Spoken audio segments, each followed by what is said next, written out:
And in doing so, he was able to actually get the opportunity to actually go speak again on the Fresh and Fit podcast. Yeah.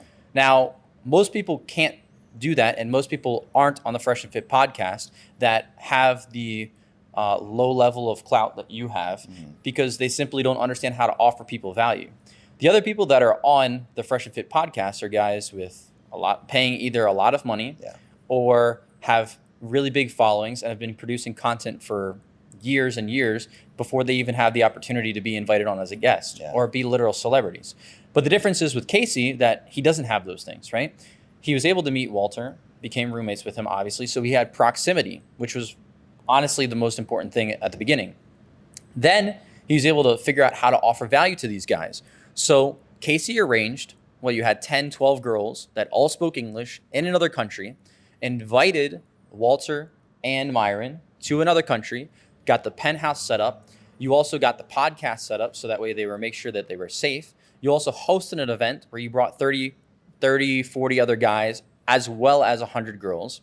And we're also able to speak with a panel of, it was Myron, Sneeko, Jules, and Myron, me and Myron. Yeah, and Myron as well. So most guys can't do those things because they don't understand how to offer value properly, right? So it's not that Casey has a lot more clout. He has proximity and he understands how to offer value. What's up, everybody? I am Casey Redbeard. You're watching Redbeard Rants, and I have a very special guest today. Just introduce yourself real quick.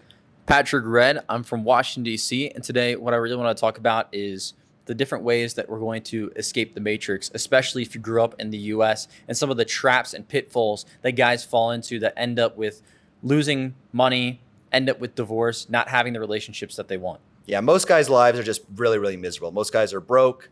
They're tired. They're scared. They have no role models to look up to. What we're going to talk about is, 10, 15, 20, we'll see bullet points, and we'll elaborate on each of them. Just different things you need to master, skill sets, philosophies, etc. for number one, escaping the matrix. And we'll define what that means. I know you guys hear it all the time. Andrew Tate talks about it. So we will define what at least that means to us, what the matrix is and how to escape it. And then just in general, to be the best version of yourself, things you have to master, how to be happy, have good relationships, be healthy, have a good body, networking, all that type of stuff. So without any further ado, buddy, let's get into it. We'll start by defining what the matrix is first, and then we'll get into all these things you have to learn to be the best version of yourself and escape the matrix.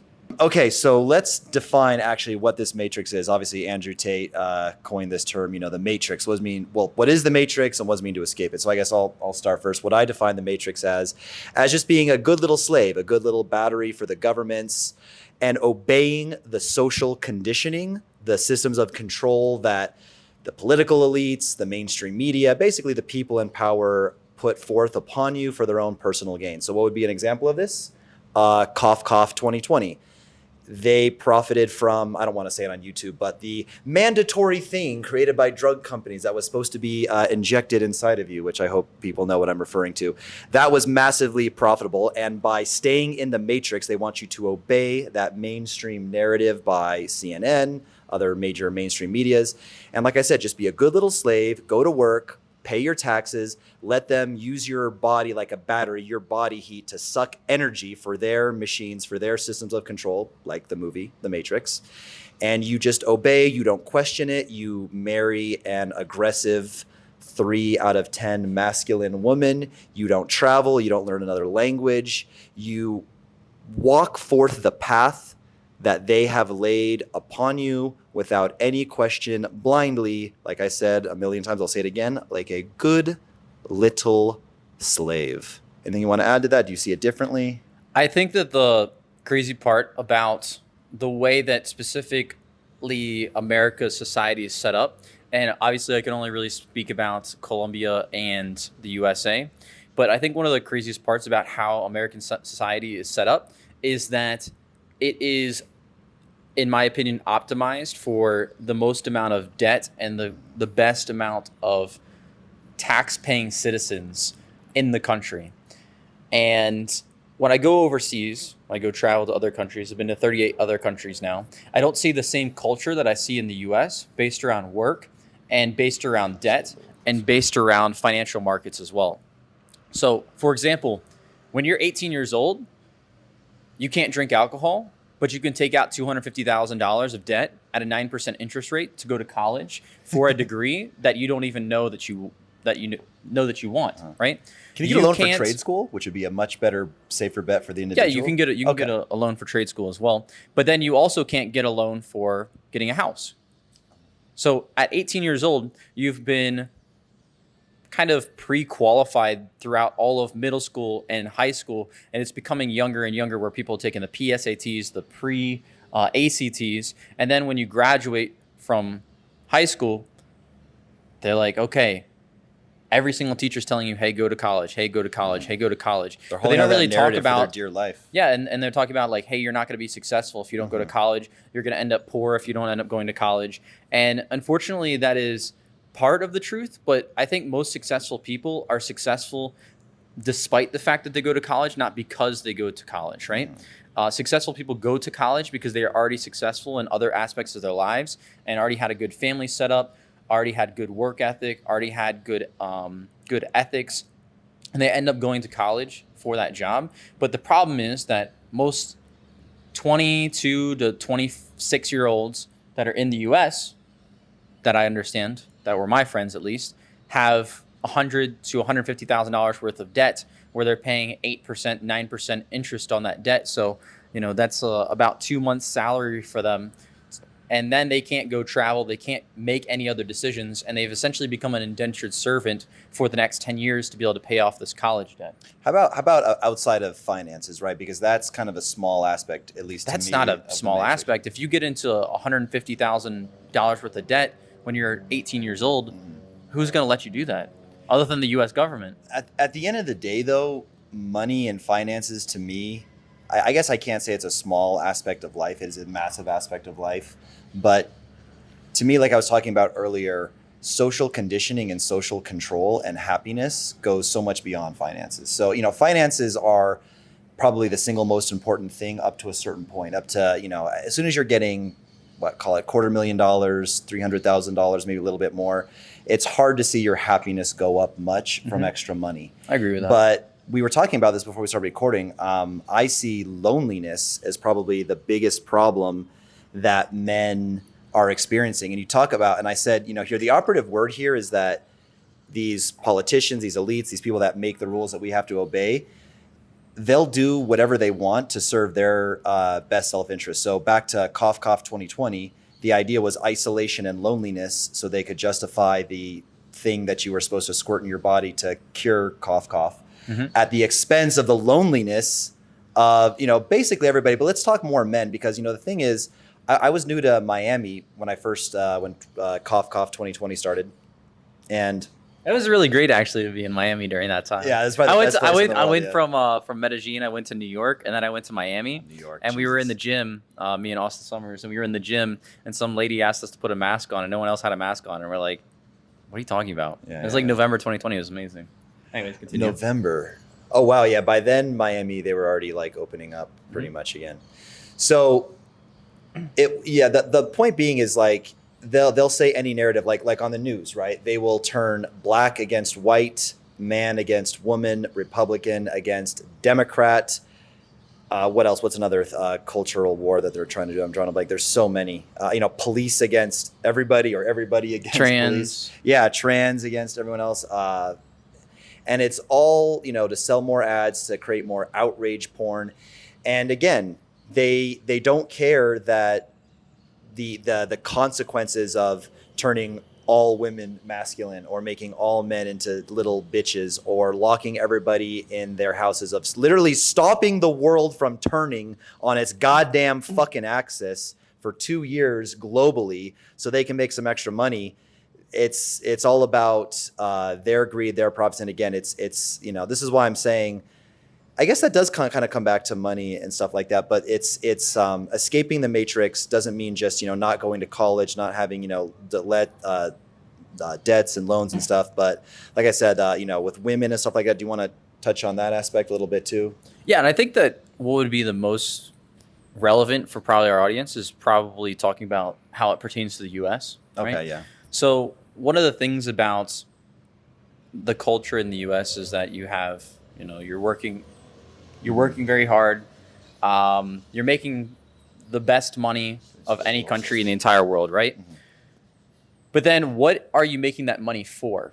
Yeah. Everybody knows that it is the best opportunity financially probably to live in the US, or one of the best economic opportunities. When you go travel overseas, everybody wants to go to the US because, when you go overseas to Eastern Europe, for example, they're making $600 a month. When you look over here at Colombia, everybody here wants to go to the US because they're only making $300 a month, right? So everybody goes to the US for the economic opportunities.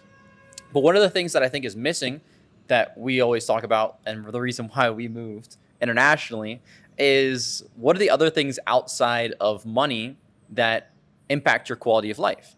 So, for example, dating is a very important part. I think the hierarchy of needs, in my opinion, in terms of what should be pursued first is health, relationships, lifestyle, and then money.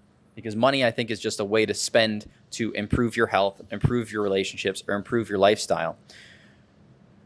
So many men in the US are lacking with relationships. And part of the reason why that has happened is because with the advent of social media, one girl can get 1,000 messages from one guy. You have most women in the US that are obese, so they don't end up being like kind of these picturesque women that most guys would actually want to date long term. And you also have a lot more women that have a lot more power in relationships because they also have financial independence as well. And those are definitely like good things for women, minus the obesity. But I think that it leaves a lot of men, especially when I lived in Washington, D.C., where you have ultra successful guys, ultra successful attorneys, ultra successful businessmen that are making the top 1% of income in the entire world, or above that, or have top 1% net worths that still don't have the dating life solved. Ironically, when you go to a spot like Medellin, where there's a lot of poverty, now there are like 84% of women have children here out of wedlock. Jesus, is that high? It's really ridiculously high. Jesus. But you go talk to a taxi driver here, and he'll talk about his 5 girlfriends. Every single conversation that I have in a taxi in Medellin, Colombia, is something along the lines of, "Oh, do you have a girlfriend?" He'll ask me, "Do I have a girlfriend?" I'll be like, "Yeah." And he'll be like, "Oh," I'll be like, "How many girlfriends do you have?" And he'll be like, "Ha ha ha, 4 or 5." And I'm like, "What?" And you go talk to an ultra successful guy in the US, and that's not the case. Ultra successful guys, if you go to a nightclub in Washington, D.C., in DuPont Circle, it's a bunch of guys in business suits fighting for 2 or 3 girls that happen to go out, that are obese, that are very bitchy, that are Like very feisty. wolves fighting over the scraps. That will get mad at you for not asking their pronouns before you talk to them. And Bottom of the barrel. so these guys feel disempowered because they have the money and they have the respect in their business settings, but they don't have respect in relationships. And I think that's what appeals to so many guys to want to leave the United States, because they want their relationships fixed. So speaking about that in relationships, we have a list here of, in no particular order, just various things of how to escape the matrix. We've done a pretty good job of defining it now. The last thing you were talking about is relationships. There's a lot of things in this list. We'll go over, video games, how it's important to get mentors, pay for education, and a lot of the stuff will be related to social skills as well. So let's just jump into it in no particular order. I'll start off with one that's very relevant to me, and it's one of my favorite ones on the list, so I'll just jump into it, and then you can kind of just jump in and add on and stuff like that. So escaping the matrix. We'll just go through these random points. Number 1 I have is, don't be a frightened little bitch making excuses about starting from zero. What I mean by starting from zero is, if you're a big fat piece of shit, it would have been great if you had studied nutrition and health and had a personal trainer 3 years ago, but you didn't. You have to start from zero. When you arrive in Medellin, Colombia, it would have been great if you had taken those high school Spanish classes a bit more seriously, right? And you had just arrived in the country speaking Spanish, but you don't. You have to learn Spanish. So in my case, what I'm going through is this, right? How about this? You get yourself to, one of the highest spots in Los Angeles nightlife. You're kind of known there, one of the top promoters. You're rubbing shoulders with some of the best and brightest and most famous in Los Angeles. But a cultural movement called radical feminism takes hold, and you have to start a whole new life in Colombia, learn a whole new language, learn a whole new culture, learn about visa processes and not getting kicked out. This is Casey's story, by the way. This is mine. So then you learn Spanish fluently, you build yourself a good life out here. Oh, and then what happens in Colombia if you're Casey Brown? a massive cancellation, which we'll talk about in another video. The short version, some of you guys may be aware of this. Some are like, what the hell is he talking about? I got canceled for throwing parties here. Whatever you want to call it, like xenophobia, racism. Both of us. Yeah, both of us. Both yeah. of us. Oh, yeah. I dragged Pat. To be fair, they came after like 80% me, 20% you, but you had some massive life-changing consequences as well from this. So sorry, buddy. No worries. I literally threw a Everything's better party. I threw a dinner party, and they said, because you're a gringo throwing parties here, you must be a sex trafficker. And I bet you the girls are underage, and I bet you there's drugs there, and I bet you kidnapped the girls. Like, where would I house 700 women that over the course of the last 6 months have been to my party? Where do I keep them all? Where are they all locked up? There's no private investigators, no police looking for them.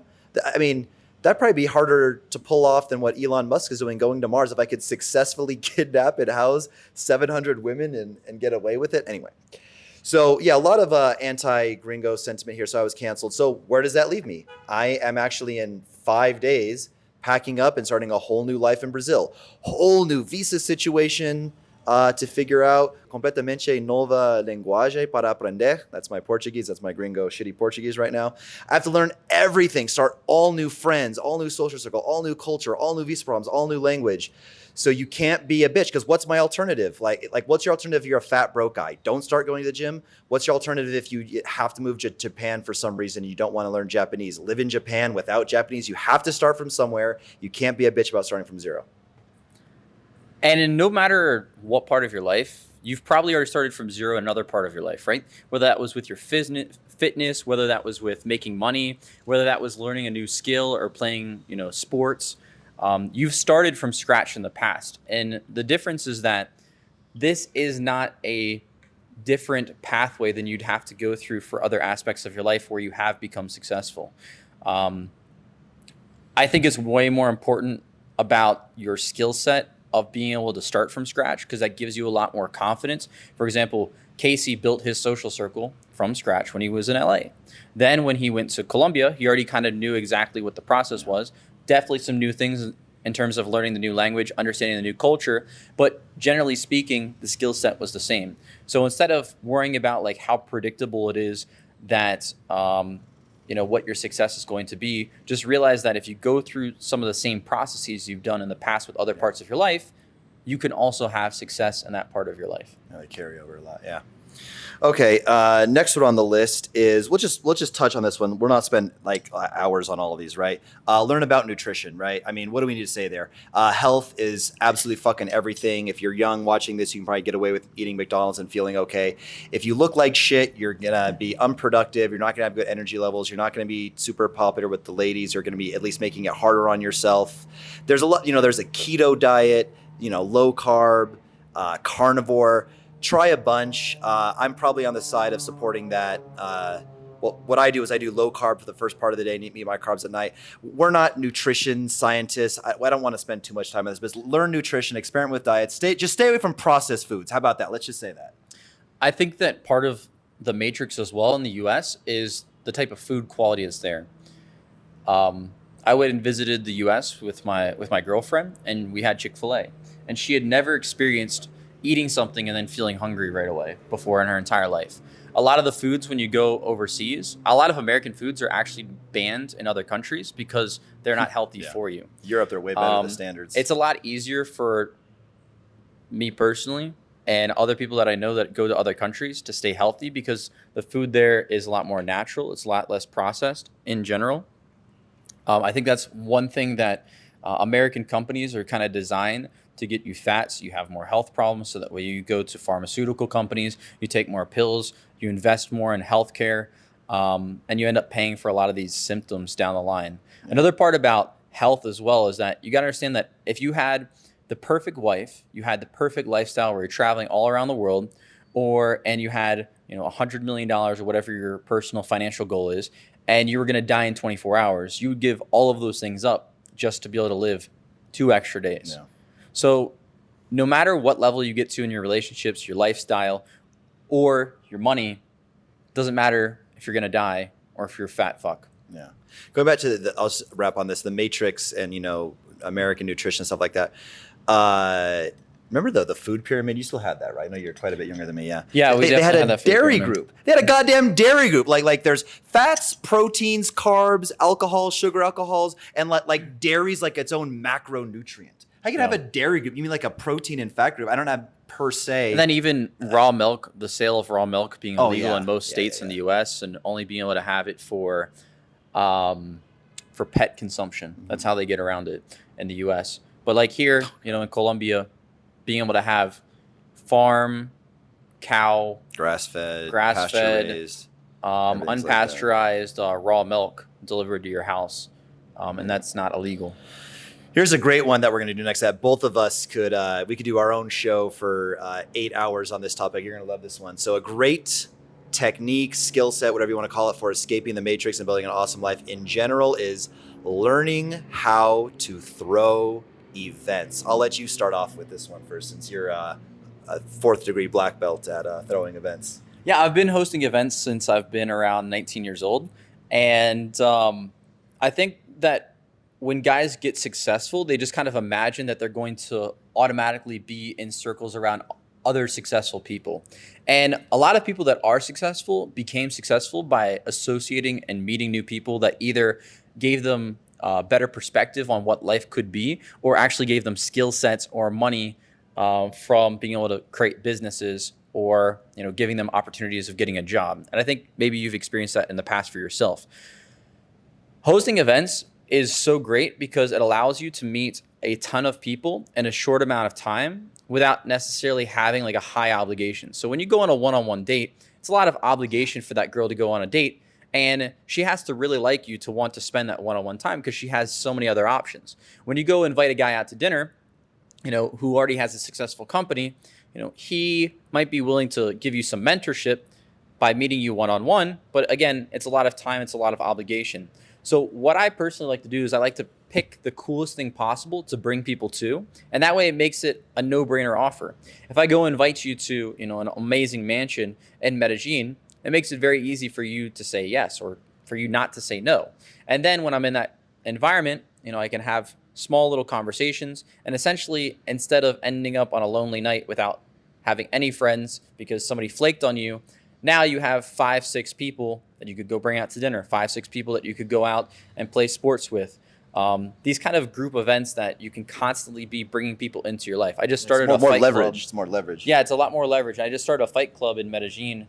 He's got some moves. I've seen him. He's got some. In the last 2 weeks, I've already had 30 guys show up for our Monday meetings. So it's like now I can meet all these people in person, and it's a lot more leverage. So I hope the same thing for you, that maybe you can find some event or some group event where you can bring people into that, or meet people that are doing the things that you aspire to do. So you can find that high quality group of people to build those relationships with as well. Yeah, I got you brought up the Fight Club thing. So, we both done our share of, crazy penthouse parties. I'm talking 80, 90 chicks in a penthouse with 20 guys. So what ratio is that? It's just disgusting. Was that 6-1, 7-1, something like that?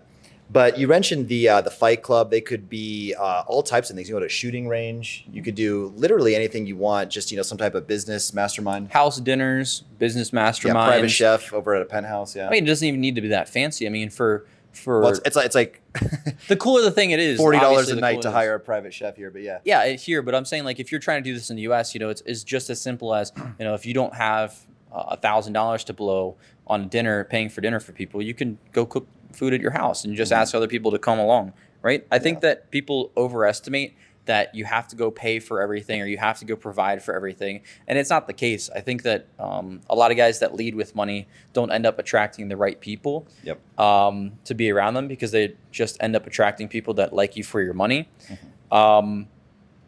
So I know we do a lot of parties and we show off a lot of parties, but we also do a lot of entrepreneurship events. Yeah. Casey is inviting me out to dinner once every 2 weeks and bringing 3 or 4 other guys. We're doing yacht parties and obviously parties with tons of girls as well, but they could be simpler things. And I think people underestimate that they want that perfect cinematic highlight reel for Instagram.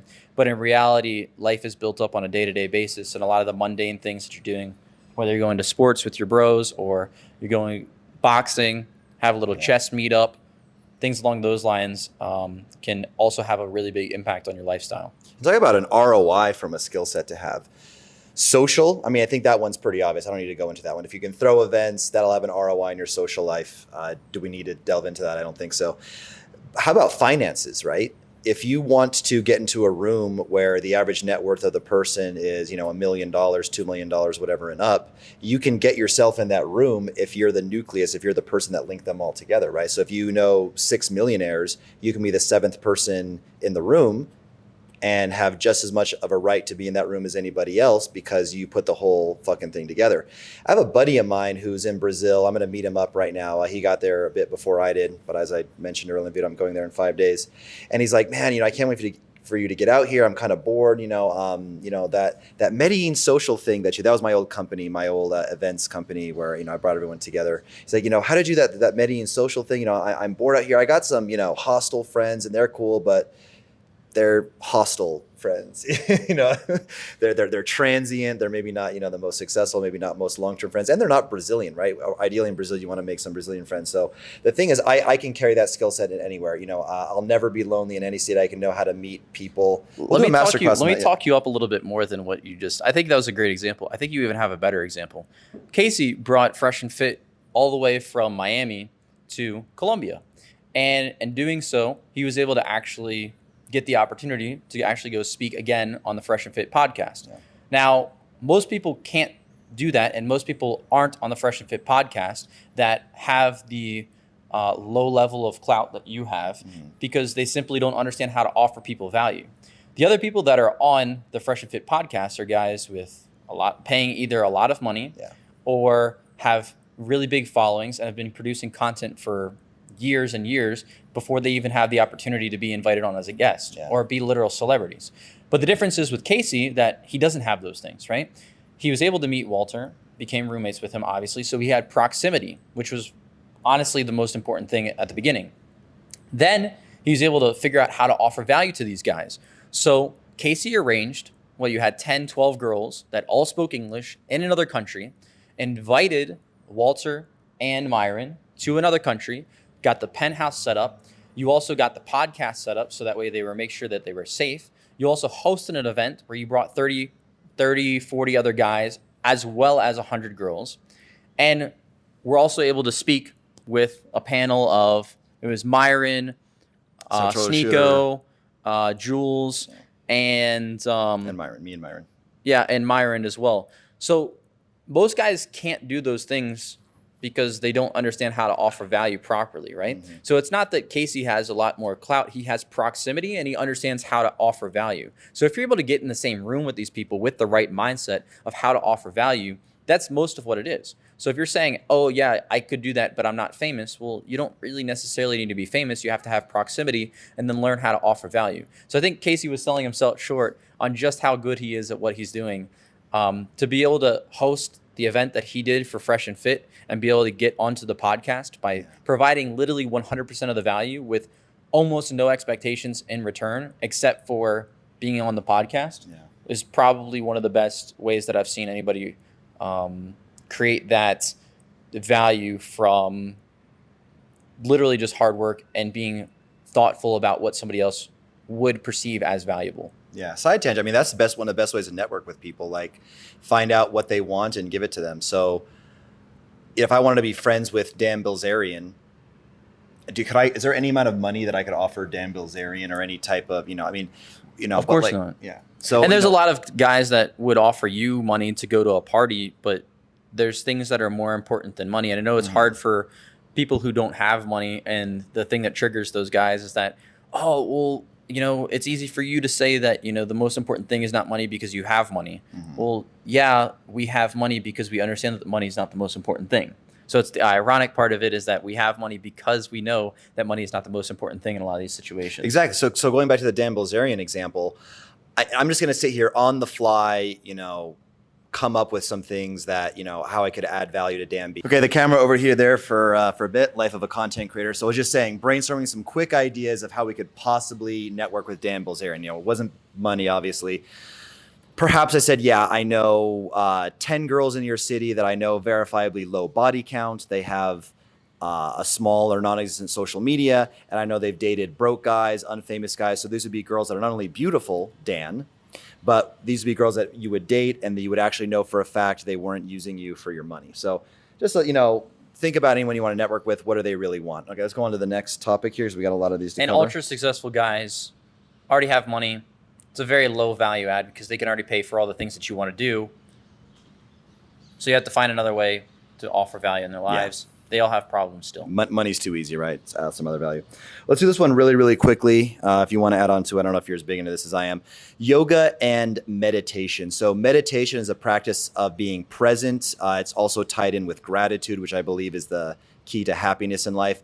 When you're in a meditative state or when you practice meditation, you are strengthening your prefrontal cortex. They actually see this. Your brain changes. It's not like woo-woo, airy-fairy energies and chakras. Meditation is Western science verified. They can see it on an MRI scan. It changes the prefrontal cortex, makes it a couple nanometers thicker, and you can deal with stress better. You're more empathetic. You're more present to the moment. You're not constantly thinking about all the anxieties and problems that are going to come across in the future. You're not thinking about all the traumas and bullshit that happened to your past, but you're like a cow. You're calm. You know, there's a book, Why Zebras Don't Get Ulcers, right? It's because they're not worried about the lion. Either there's a lion there chasing them and they're stressed, or there's no lion and life is good.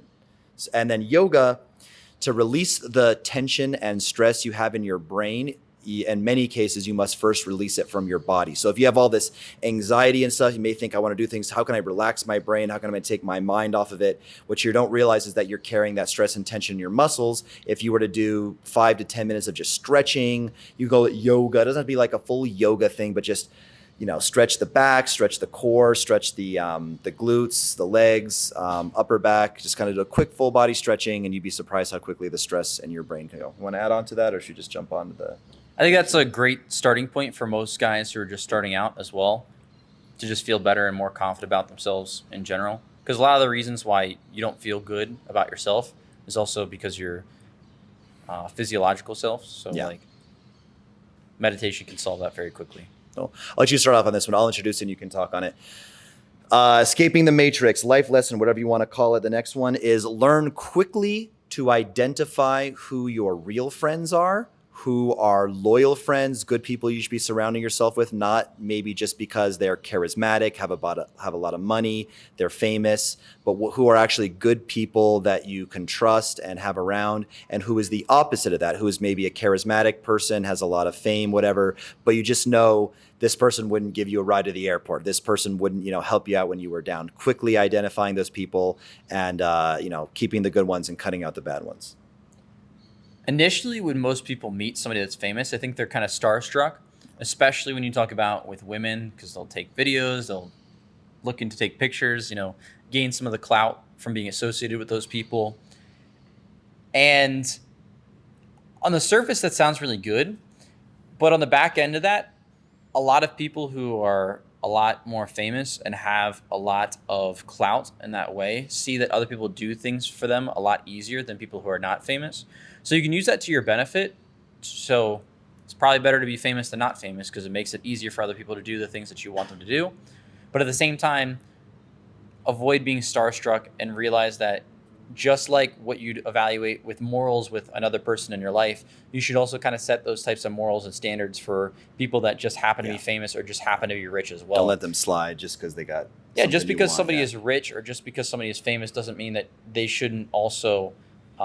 if you actually want to develop a real friendship with them, that they shouldn't also, have some type of standards of conduct that you expect from them as well. We'll go on to the next one here. I can talk a lot about on this, but we'll die of old age before we finish the video. So let's try to move it along here. I don't know about you. You already got a gray in your beard. Yeah, Casey Whitebeard. If you can, I don't know if the camera's showing us some little white hairs on the side. I'm good, man. I'm not going to die that fast. Well, we'll see you keep talking like that. We do have a balcony right there, so keep calling me out. Anyway, so... all right, the next one is avoid drugs. We won't go too deep into this one. At the end of the day... avoid drugs and alcohol. Alcohol is a drug, right? It's anything that alters your state of mind, whether it's legal or not legal in that country, in that time, whether it's prescription or not. In general, it's robbing from Peter to pay Paul, if you know that expression. You're borrowing from today.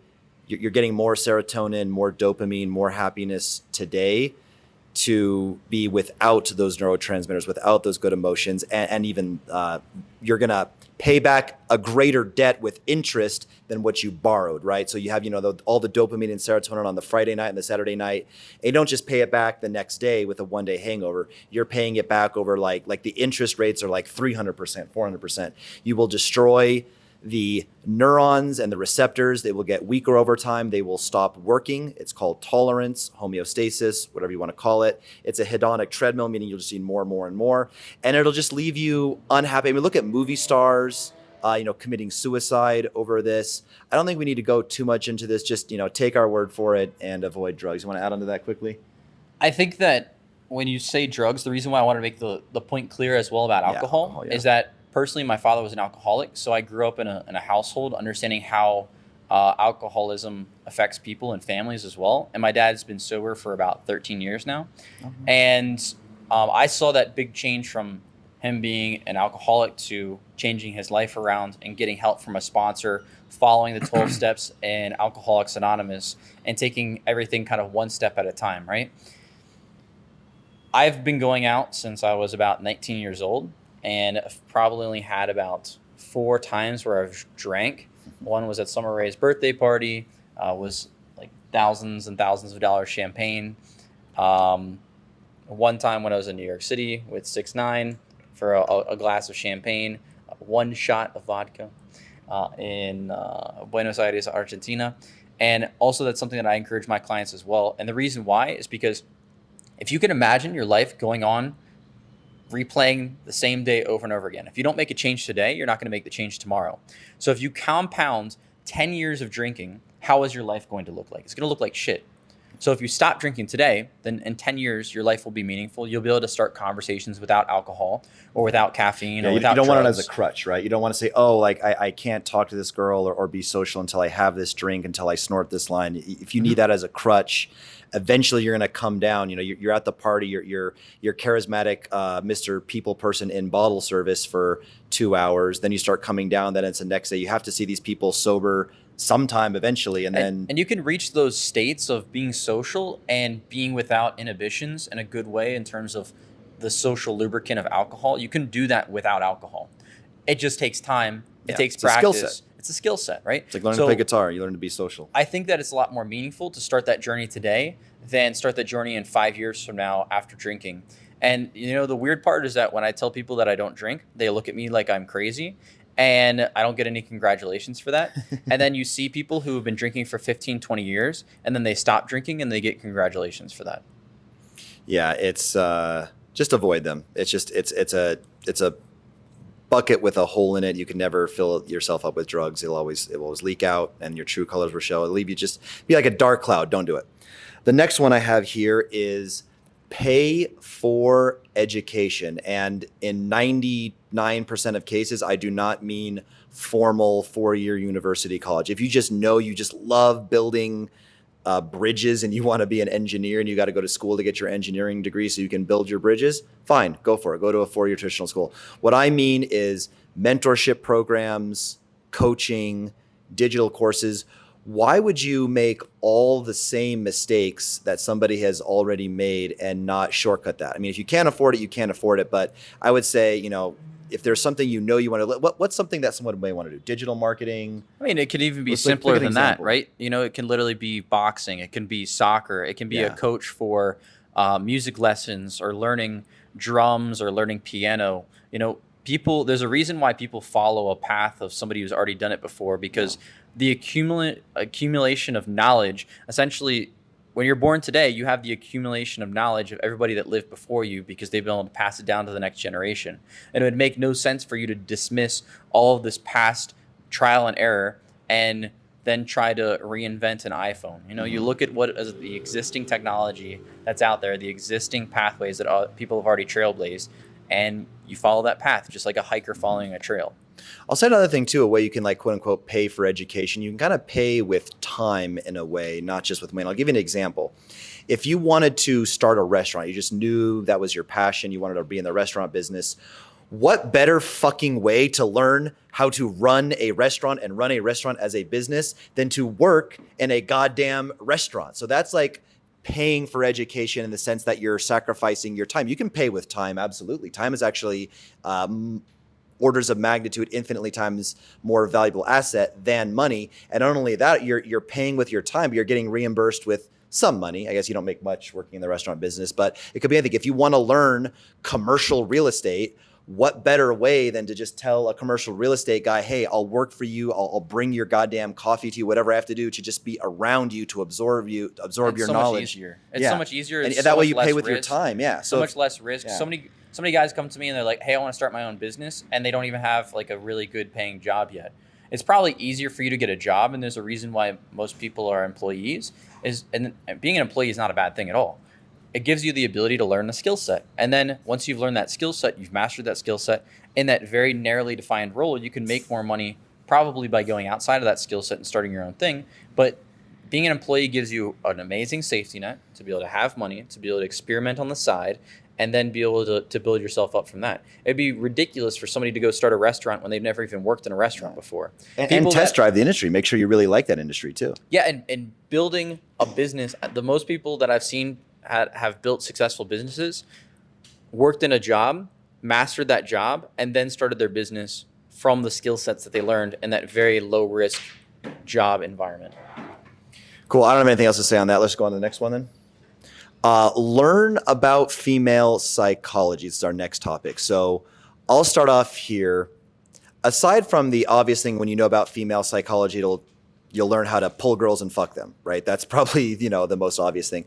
But beyond that, let's go to some specific things. One thing you have to understand about women is they're going to go crazy every once in a while. And to the average schmuck who's, kind of new or inexperienced with women, if a girl is being really crazy with you, being really emotional, blowing things out of proportion and getting extremely moody, you might turn on your logical mind and say, how dare she get mad at me for that? How dare she blow up and overreact? That was such a small thing. What that means in most cases is she really, really likes you. She's really starting to fall in love with you. At a time when a woman's starting to fall in love with you and she has all these emotions, she's scared, she will very often start acting batshit insane with you. And, as a guy who knows what you kind of have to be with a woman is, I've heard this analogy. I didn't come up with it. My mentor, I think it was RSD Tyler Owen Cook, one of my good friends and earliest mentors, came up with this.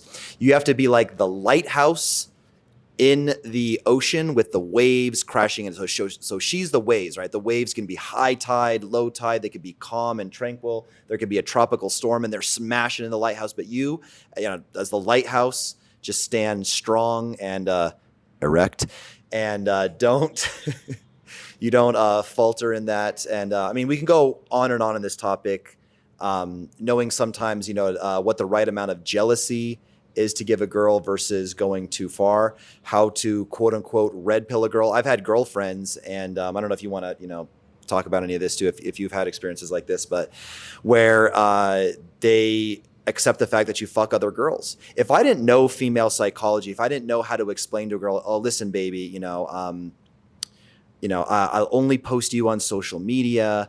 I'll never let these bitches sleep in my bed. With them, I'll always use a condom. I'll never take these fucking sluts on vacation. That's always reserved for you. You're my princess. You're the queen. It's just, I use these girls as like a sex toy. Just once in a while, I got to get my rocks off. If I didn't know how to explain myself well and make sure that she still felt that she was like number one and the relationship was safe and I wasn't going to leave her, I would never be able to convince a woman to do that. But I know female psychology. Like at the end of the day, most women just want to feel special, like you have some special connection with them, and with the other girls it's purely physical. There's so many more of these. I'll let you want to add on to some of these here about how learning about female psychology can serve you as a man.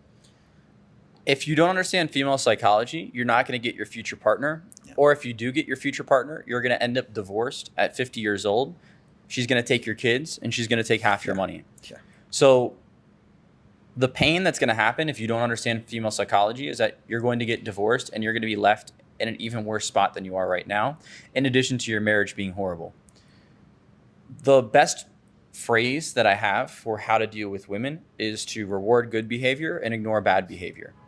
If you took that as a principle of how to approach women whenever they get jealous, whenever they do stuff that you don't like, ignore it. You don't need to get mad. You don't need to get angry, because a lot of the time is that they will now start trying to rile you up on purpose because they know they're going to get a reaction. They know they're going to get attention. But if you only reserve their attention for when they're doing something good and you overly reward that, then they will continue to give you good attention. Awesome. I have a bajillion things to add on to that, but let's just keep it going on the next topic. So I actually put out a whole video on this. We'll make it quick. I don't know if you of all people probably would agree to this. The next thing, skill set or thing to master, whatever you want to call it, for escaping the matrix and living an awesome life as a man is learn a foreign language. So besides like the brain building effects and being able to connect with people and learn other cultures, the main reason, let's be real. Why do I learn Spanish? Why am I in the process of learning Portuguese right now? It's because I'm going to these countries, Brazil and other parts of Latin America where they speak Spanish or Portuguese, and I can't pick up girls unless I speak a foreign language. The dating you could, but it makes dating it market is so much enjoyable. smaller. Yeah, It's so much more. Well, it's also more enjoyable and a lot more meaningful as well when you actually understand the language. Because if you have money, you can always hire somebody to be a translator. But at the same time, there's something that's missing when you're talking to a girl and you don't 100% understand how to express yourself in the language. And a lot of the times when guys come to Colombia and they start dating as well, there's just something missing about the relationship because you're not able to communicate yourself fully. So that's why Casey obviously is learning Portuguese, why I've also been learning Portuguese and Russian since January.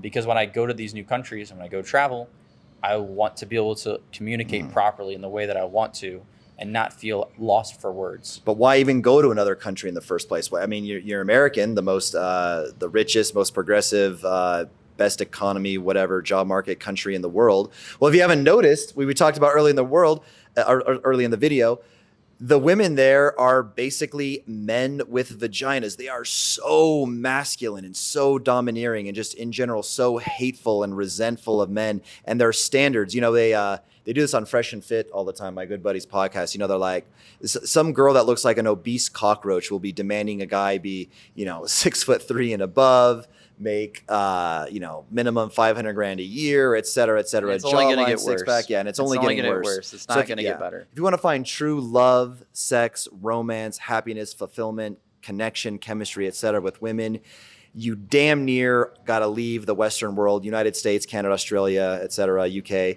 and go to Eastern Europe, Latin America, Asia, these places. And like I said before, dude, what do you think? It depends what type of girls you like, right? That's going to determine where you live and what language you learn. But let's say you're a good-looking, tall, white guy with blue eyes that speaks damn good Japanese in a small town in Japan. Japan might not be the best thing. I've heard they're very racist against foreigners. Oh, really? I've heard that personally about Japan. Maybe that's not the best example. You know what I'm trying to say. But the principle of it is that Thailand. Go where you're Thai. Go where you're treated best, right? As Andrew Henderson would say, go where you're treated best. If you're not having a great dating life, go to a spot where you can have a great dating life. And if you speak the language, I think that a lot of things would be missing about a relationship if you did not understand how to communicate fully in a language in terms of what you can actually have in terms of the depth of your relationship. Yeah. Cool. Okay, keeping it moving right along to our next important thing for escaping the matrix, nice life skill you need as a man is building social skills. So I talked about this a lot on an older video. I believe it's called Cold Approach, Changed My Life, and made me tens of thousands of dollars, et cetera. I don't know, but it's like a couple of videos down. So I'll go over it quickly. Just like you can learn guitar and you can learn a lot of things, or let's use gym as an example, right? The same way you put your muscles under stress in the gym, you tear the muscles down, put them under stress so they come back stronger and bigger and more badass than ever before. You can do the same with your social skills by putting yourself into scary situations.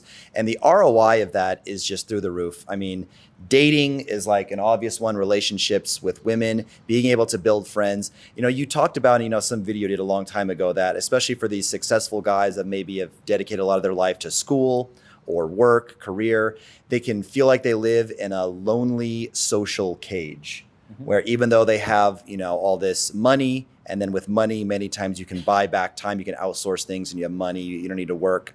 But if you can't build healthy relationships with people, even like your own family, if you don't know how to kind of like be confrontational with somebody and let somebody, hey, you kind of cross the line here.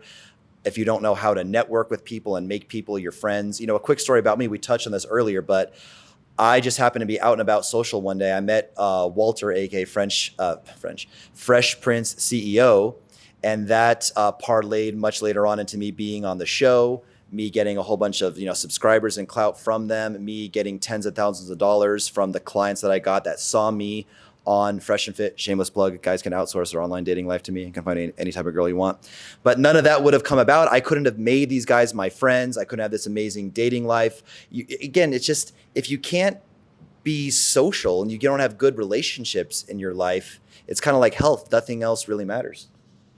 The simplest way I like to put this is that if you dedicate 10 years to building a business, maybe you can make $1 million. But if you dedicated 10 days to your social life and really mapping out exactly what you wanted to get out of it, I think you could easily become friends with a millionaire within 10 days. And so maybe you've had an opportunity in the past where you've met somebody that's been super successful and you missed out on creating a long-term relationship from that opportunity or making the most out of it. Maybe you got your foot in the door, but you weren't able to actually do anything with it. That's the importance of social skills, is that if you're constantly meeting people or you're not meeting people, you're missing out on a lot of opportunities, whether that's in your social life, financially, in your relationships, or also in your health, to create meaningful relationships. And those social skills, they're pretty much the fast track to creating the life that you want, because you can upgrade your mindset, or you can actually learn skills from people who have definitionally already accomplished the things that you want to accomplish.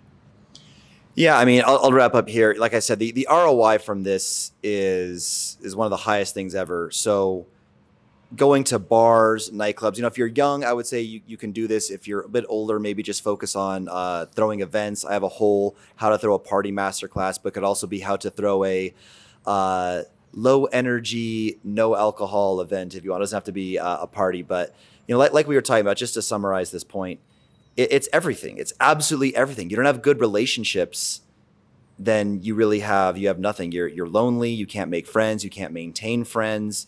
You can't have sex with women. You can't have the amazing feeling of connecting and having chemistry with a girl, with girlfriends, with multiple girlfriends if you want. So you can't have employees. You can't have business partners. You can't get high-paying clients. You can't have people that are going to give you a lot of money to work on an idea if you get funding those ideas. Yeah, exactly.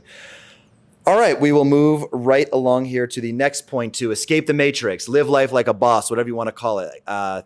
Essential skills you must master. Here's a big one: is martial arts. I am by no means, Khabib Nurmagomedov or Conor McGregor when it comes to fighting, but I can fucking get down, bro. Guys my size or, a little bigger talking some shit. I'm not going to be backing down to those fuckers. And even just, I'm 35. I don't really, get into physical fights very often. But even like a little thing, right? This is a true story. A taxi driver tried to scam me.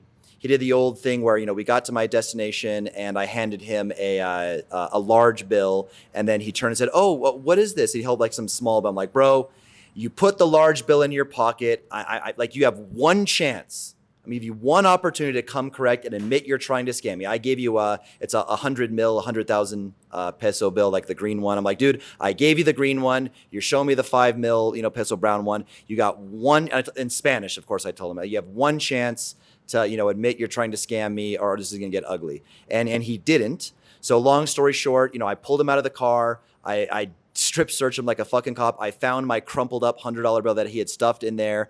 And I won't get into the details, but I just physically intimidated the guy. I put hands on him a little bit. He got so scared he almost pissed his pants. And, you could say that, maybe that was too far. Maybe that wasn't justified. But I'm just saying, by having the confidence, by going to the gym, let's throw gym in there too, as well. Gym, goes hand in hand. But, knowing how to defend yourself, right? Maybe I was a bit too aggressive with the guy. You can go either way on that. But, guys come into your groups at like nightclubs or house parties, get aggressive with you. Just the eye contact that you can hold, the confidence of like knowing, like, I wish a motherfucker would, right? You don't even have to use the martial. Like, I'm not saying you have to use your martial arts and fight people all the time. Just the way you won't back down, the way you'll use your voice, your eye contact with people. As a man, you don't have to be the biggest. And look, there's a lot of people that could kick my ass, right? I'm not here to claim that, I'm the fucking. You're not 260 pounds. Yeah. I mean, look at this physical specimen, but just, even with a fight with a bigger guy, I could probably, at least defend myself up to a point where I may not take, too much damage, or he may think like, damn, I know I could kick, Casey's ass. He's a lot smaller than me, but I may take a couple hits, there's always a lucky chance he hits a lucky shot or, lucky submission on me. There's a lot of times, a much larger animal will back down to a small one. You see like honey badgers, right? Honey badgers are known to bully lions out of a fucking kill. Obviously a lion can kill a goddamn badger, but the lion knows a good bite or a good scratch to the eye, and I might not be able to hunt for a while. I could have some injuries. Like, why risk the lion is, I could kill this damn honey badger, but why? He bites me in the paw. I can't put weight on it for, 10 days. I can't hunt for 10 days. That risks, starvation, etc. So it'll give you more confidence. It'll just, put you more in touch with your masculinity, get you out of violent situation, defend yourself. It's just a skill set that every man should have. Ironically, I feel as though the reason why a lot of guys shy away from learning martial arts or violence is because they're told not to be violent or aggressive, or that's a bad thing. And ironically, all governments are the ones who have the monopoly on violence. So they're the ones who are allowed to have police officers. They're the ones who are allowed to start wars. Obviously, starting a war is against any criminal laws. And I don't really think about it in terms of like being able to defend myself or anything like that, but I think about it more in terms of like confidence of knowing my place and feeling comfortable with speaking up to other people. So I think that when you go to like make an agreement with somebody or you go to talk to somebody, people have a different level of respect for you as well and your word. And you learn a lot of that through martial arts as well, like not fighting. Like, I think a lot of people that don't know how to fight are more likely to want to start fights as well than people that have learned martial arts. I've been doing boxing on and off for about 3 years now. And one of the great things was also the camaraderie of learning how to box and learning the respect as well. And learning things that I think that most governments would not want you to be as a dangerous man. I'm trying to think of a great way to articulate this, but there's something about the camaraderie of fighting that is very different than other combats or other sports, like, for example, soccer, football, basketball, that I think that level of respect as well, and learning how to respect other people. It's kind of primal, I think, is what it is. It's the oldest sport in the world before we even were fully evolved into man. Like, and also knowing that somebody else that is more advanced than you in fighting could fuck you up, and them having a level of respect for you as well. So I think that those things are beyond important for learning martial arts. You just carry yourself overall differently. Okay, the next item on our list for escaping the matrix, building an awesome life, being a super cool man, whatever you want to call it, is learn how to create content and make an awesome social media profile. So before social media, you were limited to in-person, one-on-one conversations. And obviously, I prefer in-person conversations, but you're not always going to be in front of the people that you want to date or the people that you want to make connections with. And the thing that people think about when they think about social media is that it's fake. Well, okay, yes, it's fake, but we're still going to use it for our benefit. The way that we're going to use that for our benefit is imagine that you had a conversation, a one-way conversation with 1,000 people. Now, you might not have 1,000 followers on Instagram, but you can get to 1,000 followers on Instagram by adding every single person that you talk to in person on Instagram. Then posting content, which is a very low obligation, non-needy way to show off the cool things about your lifestyle. When you go text somebody to go invite them out, it's so much easier to text somebody through Instagram messages when you have something cool posted on your story. And using your online profile as kind of resume for what your life looks like. So instead of talking to people one-on-one, being limited to only people that you can meet in person, being able to use social media to stay in contact with people, build up this kind of passive attraction by posting the cool things that you're doing, obviously appropriate to what your type of lifestyle is. Doesn't need to be girls and parties like we do, right? And being able to build that value that you can only communicate through social media. I really like what you said about a lot of things, the one-to-many, the scalability of social media. And the, it's kind of like your online resume. The same way you can get respect from pulling up in a nice car, you pull up in a Ferrari or Lamborghini, or you come to a business meeting with a Rolex, and people instantly assume some things about you. I mean, what do they really assume? He's got money, he's got dough, right? I mean, cool story, bro. There's nothing really unique about that. A lot of people have money to buy a Rolex or a Lamborghini, right? A lot of rich people in the world. But a full resume of your lifestyle, what you're about, what your interests are, who you're connected to, what your day-to-day life looks like, what your hobbies are, etc., shows, so much more about you, right? This is kind of my secret for how I can DM 9s and 10s on Instagram and pretty consistently get responses. And also for your clients, because you just had a program as well that was about taking photos for his clients to be able to get them those photos right away. Because there's a lot of really cool guys who have a lot of money but don't have this part of social media, and it's better for dating specifically to be famous and understand how to portray yourself online than to actually legitimately be rich. Yeah, exactly. So I'll talk about both. I'll talk about how it works with clients, or with men in general, networking with men and with women. So for women, maybe in the editing of this video, I'll put up some beautiful chicks, it's like proof or whatever. Most of you guys following this channel already know I do pretty well with the ladies, but maybe a girl, it's perceivable that a lot of women wouldn't think a man with this amazing hairline and this amazing jacked body wouldn't be the ideal 10 out of 10 most handsome hunky guy. Not that I'm a bad looking guy by any means, but probably about, average or a little bit above average looking guy. But it's the lifestyle. Like, this motherfucker is speaking on stage, always having a fucking blast with his friends, going around doing the coolest shit. Private parties, mansion parties, on jet skis, on yachts. What else am I doing? Travel, exotic locations. That is what makes someone go, oh shit, right? Because again, how exciting is like a square jawline to a woman, or a Lamborghini or a yacht? Especially these girls, New York, Miami, these places, that's not really that special. Now for a guy, let's say that I don't know, Patrick, let's say you get a DM from two guys, right? Guy A just says, hey man, I'm in Medellin, I kind of know Brig, and I know Casey, I know one of your friends, do you maybe want to link up? And he's got a single photo of him playing Call of Duty on his couch, a selfie no in the car. profile picture. A weird username. Car selfie, etc. Weird username, no profile picture. And then guy B, kind of like the stuff, he's on high level podcasts, he's hanging out with beautiful girls, doing nice dinners, doing exotic travel.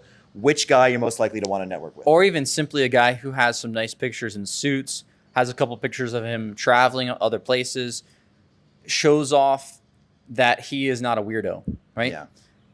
It's obviously the guy who shows off that he's not a weirdo, right? So I don't think social media necessarily is meant to qualify you, because I think that a lot of the things about social media are superficial, and you really don't know how somebody is until you get in person with them. So it can get you that foot in the door. But at the same time, if you have a profile that kind of disqualifies you from even somebody wanting to respond to you, it doesn't matter how good your messages is, doesn't matter how cool of a person you are, because they're never going to respond to you from the beginning. It's like if you had a Tinder profile and you had really bad photos, doesn't matter how cool of a guy you are, you're never going to get a chance. So you could either be the guy who's really cool in real life and then completely ignore social media and then not get the dating life that you want, or you could be a guy who focuses a little bit of time and attention, a little bit of attention, perfecting your online persona, your online profile, and then also be a guy who's working on yourself in real life.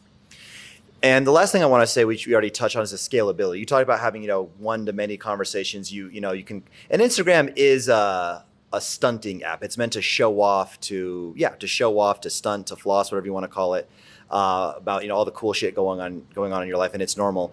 But aside from just posting a story and having a lot of people see it, you can reach out to, I think the limit, it depends on a lot of things, but as of now, it's roughly 20 people per 24-hour period.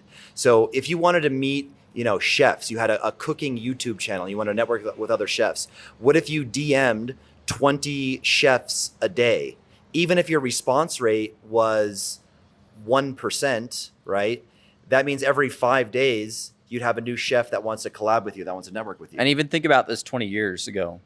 When would you even have, let's say you had a favorite celebrity or somebody that you really looked up to, or somebody who had somebody that you knew was famous in some type of industry, how would you even get in contact with the person? You'd have to go find a phone book, maybe go find an agent, maybe. And those things had absolutely no relevant status. Right now, if you go on Instagram and you go look up Drew Houston, he's the CEO of Dropbox, and he has less than 7,000 followers. You can go DM a billionaire right now on Instagram. It's literally the Rolodex. Commenting on Telsey. The Rolodex and the yellow pages of everybody that exists in the entire world, you now have the ability to message them. Yep. So the great part is that it allows you accessibility, but the downside is that, that accessibility allows it for other people to also message. So there's high competition, just like resume applications. Yeah. There's high competition, high volume, but not necessarily really good quality of profiles. So if you have even a halfway decent profile, you'll stand out, though. Yeah, it's so easy to beat these guys, right? And shameless plugs, we both have services for getting you awesome social media photos. Shout out to us. Okay. But don't take it, because it'll just make your life easier. Yeah, stay struggling, stay lonely and masturbating. All right, next topic. We'll just do this one really, really quickly. Don't watch shitty content. Just don't. Don't watch reality shows or other bullshit. Don't watch TV. The algorithms know you, right? Whether it's your YouTube, whether it's what's another one, TikTok. Just don't fall into a hole. Don't watch reaction videos of this OnlyFans girl got pranked by putting gonorrhea on her tampon. Just watch. Social media. I don't know where you even came out of that. Social media can be, YouTube can be a goddamn university for you, right? I remember looking at, a TikTok with my girl one time, and she was like, "You're the only guy I know on TikTok that doesn't have, half naked girls, twerking on his TikTok." So just don't let it infect your brain. Anything on this? It's pretty. When I was 13 years old, I almost died in a go-kart accident, and I was in intensive care for 3 months. And for me, that was a life-changing experience, because I realized at a very young age that I could die, and not a lot of people have near-death experiences like that. And as soon as I got home, the things that I realized that were important to me was, if I want to have a really good life, I need to stop wasting my time, because I could literally die at any time. And at 13 years old, I threw away my TV. I actually donated it to charity. And that was one of the best ROIs that I've ever had, was getting rid of my TV, because there's nothing that you're learning. You're not making money. You're not getting muscles. You're not making more relationships. I've never watched something on TV and be like, damn, I couldn't have lived without that. So a lot of the things that you think are relevant in this moment, if you wait 2 weeks, they weren't relevant. So you should just stop watching it. Same thing with news. And, we'll segue right into the next one, which is, pretty similar in a way, which is video games. So this could be kind of like, at least somewhat for me, do as I say, not as I do. I play a little bit of video games, a little bit of Super Smash Brothers Ultimate. I've been playing a bit too much lately. When I moved to Brazil, I think I'm selling my Nintendo Switch. I'm not going to bring it with me. I've heard guys be pretty disciplined with their video games. If you have, a little vice and you want to play, your whole Sunday, or, a good portion of your Sunday, 4 hours on a Sunday, getting deep into some video game, that's fucking fine. You're crushing it during the week. You're hitting your gym. You're hitting your goals. You're being social. I disagree with that still, though, because I think that most guys, if they're not they will talk. I'll actually talk to guys who play Call of Duty or play some of these games or Minecraft, and I will see that they're like, oh yeah, I've gotten to this prestige and I got these guns and I got all these things right here. And then I look at their achievements in real life, and there's nowhere comparable. And if you treated your life as though it were a video game in terms of how much dopamine you get off of, leveling up or all these different things, you would have made so much more money. You would have had so many better relationships. You would have not been a fat fuck. So I think that if you're not in the top 10% of your income, of your net worth, of your fitness, or in your relationships, then I don't think that video games or these vices have any spots to come back into the picture. Same thing with alcohol. Yeah. Upgrade your real life avatar. Make your, level 99 Casey, level 99 Patrick, not the Final Fantasy or the whatever RPG game. And if you're doing well in video games, just apply those same exact skills and dedication. If you're able to sit 12 hours and play video games, then you can sit 12 hours and build a business.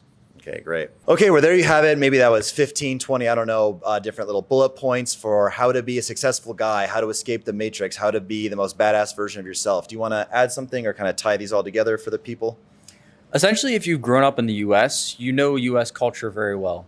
And I think there are some things that, for example, getting into a lot of college debt, taking out mortgages, and the culture of the U.S. is meant to make you a better tax-paying citizen. That's literally the entire system that's been designed. Some of the things that we talked about today are meant to give you different perspectives, right? If you disagree with us, write your messages down below. I think personally that you should go where you're treated best. I think that it doesn't matter necessarily about how much financial success you have. And maybe you've already gotten a level of financial success by living in the US and you're looking to optimize things like your relationships and your lifestyle, that I simply don't believe that you could optimize it as quickly as, for example, moving to another country or learning some of the things that we talked about in this video as well. So if you have any other questions for me personally, you can write me on Instagram at Coach Patrick Red, or you can hop on a free consultation call with me at elitelifestylementoring.com for a free step-by-step plan of how to design your lifestyle to get away from those things that I talked about as being those traps in this video. Yeah, awesome. And thanks for doing this to me, my friend. Appreciate you. I guess this is the end of the video, so I'll shameless plug myself. As you guys know, my channel, Redbeard Rants 1. Follow me on Instagram. As you guys probably know, if you watch this channel, my main two businesses are getting guys the social media content to look like a person worthwhile of meeting, whether that's networking or for dating. I'll put some, I'll cover up Patrick, and on this side of the screen, I'll put some photos of some clients that I've gotten. So like I said, you'll actually get a response when you DM a girl by looking like high value, cool friends, cool lifestyle. And then on top of that, once you're armed with the good content and good photos, affluent guys can outsource their entire online dating life to me, meaning I will source any type of girl you want. If you want a bunch of, let's call them loose women to live a Dan Bilzerian lifestyle, I can certainly do that. I'm good at that. If you're looking for, also though, what I'm equally good at, which people don't understand, and they must know this, is if you want a very specific type of girlfriend material, a girl with a very small social media, a very low body count, a girl that has any type of characteristics you want. Maybe it's a foreign girl, but she has a visa. Maybe it's just a certain look. Maybe she's into a certain thing. If you want us to screen out, feminists and other, shit like that, we can do that. My website is Redbeard Rants. That's how you can get a hold of me. And thanks again, buddy. Perfect. All right. Peace out.